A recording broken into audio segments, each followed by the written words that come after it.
بسم الله الرحمن الرحيم سبح لله ما في السماوات وما في الأرض وهو العزيز الحكيم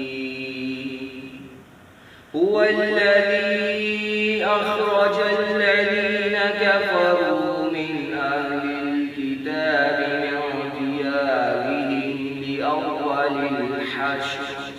ما صنعتم أن يخرجوا وظنوا أنهم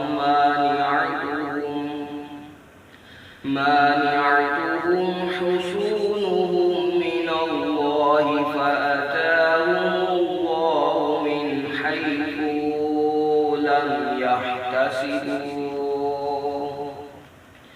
وقذف في قلوبهم الرعب يخربون بيوتهم بأيديهم وأيدي المؤمنين فاعتبروا يا أولي الأبصار ولولا أن كتب الله عليهم الجلاء لعذبهم في الدنيا ولهم في الآخرة عذاب النار ذلك بأنهم شاقوا الله ورسوله ومن يشاق الله فإن الله شديد العقاب ما قطعتم من لينة أو تركتموها قائمة على أصولها فبإذن الله وليخزي الفاسقين وما أفاء الله على رسوله منهم فما أوجفتم عليه من خير ولا ركاب ولكن الله يسلط رسله على من يشاء والله على كل شيء قدير ما أفاء الله على رسوله من أهل القرى فلله وللرسول ولذي القربى واليتامى والمساكين وابن السبيل كي لا يكون دولة بين الأغنياء منكم وما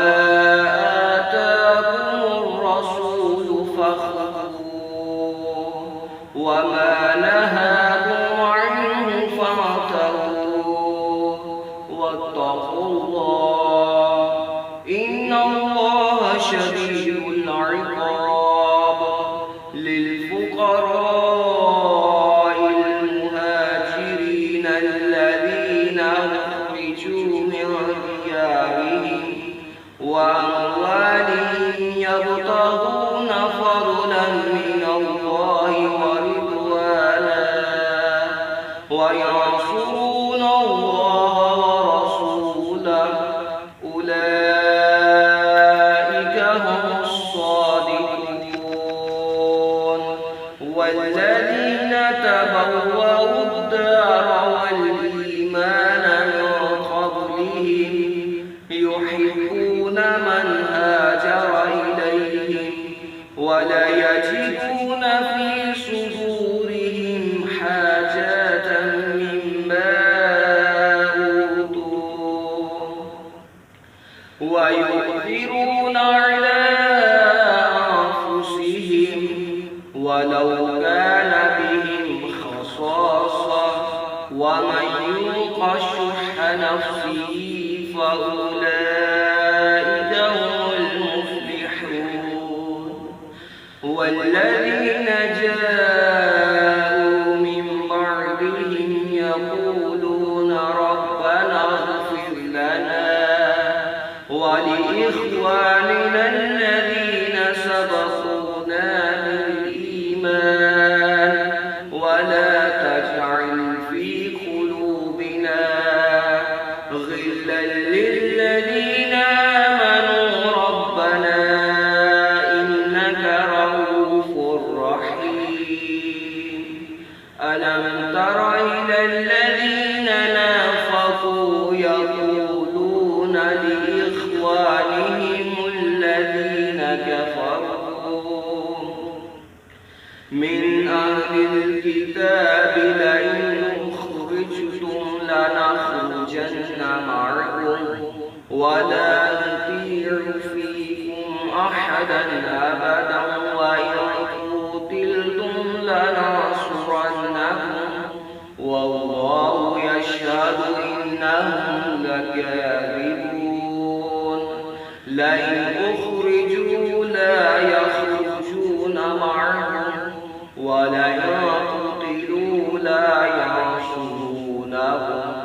ولئن نصروهم ليولن الأدبار